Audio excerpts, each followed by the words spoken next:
Hi friends, ఒక వ్యక్తిలో విప్లవం పుట్టాలంటే బానిసత్వం, మరి యాజమాన్యం యొక్క ఒత్తిడి, హింస ఇవన్నీ కలిపితే ఒక వ్యక్తిలో విప్లవం పుడుతుంది. అదే సినిమా ఇండస్ట్రీలో మరి పైరసీ పుట్టడానికి ఇవన్నీ అక్కర్లేదు. ఒకే ఒక్క అభిమానంతో మరి పైరసీ పుట్టుకొస్తుంది. ఉదాహరణకి నేను పవన్ కళ్యాణ్ ఫ్యాన్. మరి జల్సా సినిమా రిలీజ్ అయింది.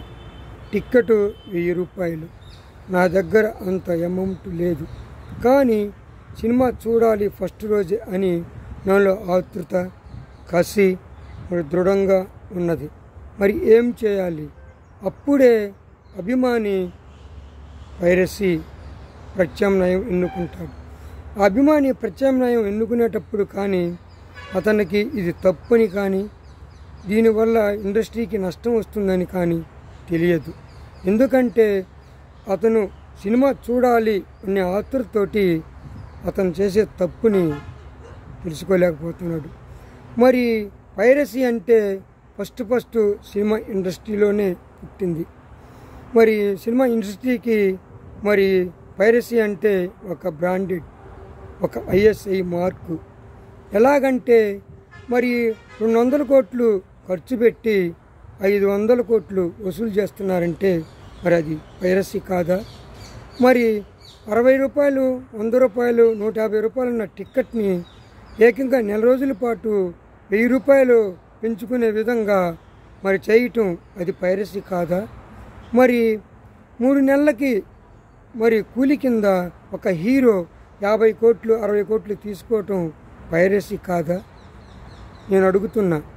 పైరసీ అంటే ప్రజల్లో పుట్టింది కాదు, సినిమా ఇండస్ట్రీ హీరోల నుంచి పుట్టుకొచ్చిందే తప్పక ఇది ఎలాంటి సమాజం నుంచి వచ్చింది కాదు. మీరు ఏదో ప్రజలకి ఎక్కువ చూపించాలి, గ్రాండ్గా చూపించాలని ఎక్కువ బడ్జెట్ పెట్టి టిక్కెట్లని రేట్లు పెంచితే సామాన్యుడు చూడలేడు. కానీ చూడాలనే అభిమానంతో ప్రత్యామ్నాయం ఎన్నుకుంటాడు. అక్కడే సినిమా ఇండస్ట్రీకి నష్టం జరుగుతుంది. కాబట్టి నిర్మాతలకి, డైరెక్టర్లకి నేను చెప్పేది ఏంటంటే, మీరు గనక బడ్జెట్ని తగ్గించుకొని హీరోల రెమ్యూనరేషన్ తగ్గించి మరి టెక్నీషియన్ని జాగ్రత్తగా వాడుకొని విదేశాలకి మరి ఎక్కడికో వెళ్లకుండా మనకున్న సాంకేతిక నిపుణులతోటి చేసుకుంటే మన ప్రతి సామాన్యుడు థియేటర్కి రాగలుగుతాడు. మరి ఇలాంటి పైరసీలు బయటపడకుండా మరి ప్రత్యామ్నాయం చూసుకోకుండా ఉంటాడు. కాబట్టి నిర్మాత, దర్శకులు మరి పైరసీ పుట్టకుండా చేయాలంటే అది మీ చేతుల్లోనే ఉంది. హీరోలు రెమ్యూనరేషన్ తగ్గించుకోవాలి. ఎందుకంటే మరి ప్రజలకి ఆహ్లాదాన్ని, ఆనందాన్ని అందించేది సమాజంలో ఒక్క సినిమా తప్పక వేరేది లేదు. దీనికి అభిమాని బలంగా ఉన్నాడు. అభిమాని చూడలేకపోతే నిరుత్సాహపడతారు, ప్రత్యామ్నాయం ఎన్నుకుంటాడు. కాబట్టి ఇండస్ట్రీని కాపాడిన బాధ్యత హీరో మరి డైరెక్టర్లు, నిర్మాతలే ఉంది. కాబట్టి ఈ వీడియో చూస్తే మీరు కోపం చెందకుండా ఈ రకంగా కొంచెం ఆలోచించి పైరసీ అనే దాన్ని మరి సినిమా ఇండస్ట్రీ నుంచి సమూలంగా నాశనం చేస్తారని నేను కోరుకుంటూ ఈ వీడియో చేయటం జరిగింది. మరి ఈ వీడియో నచ్చిన వాళ్ళకి లైక్ చేయండి, షేర్ చేయండి, సబ్స్క్రైబ్ చేసుకోండి. మరి గేమ్లో గోలు కొట్టు, గుడిలో గంట కొట్టు, మా వీడియోలకి లైక్ కొట్టు. బాయ్.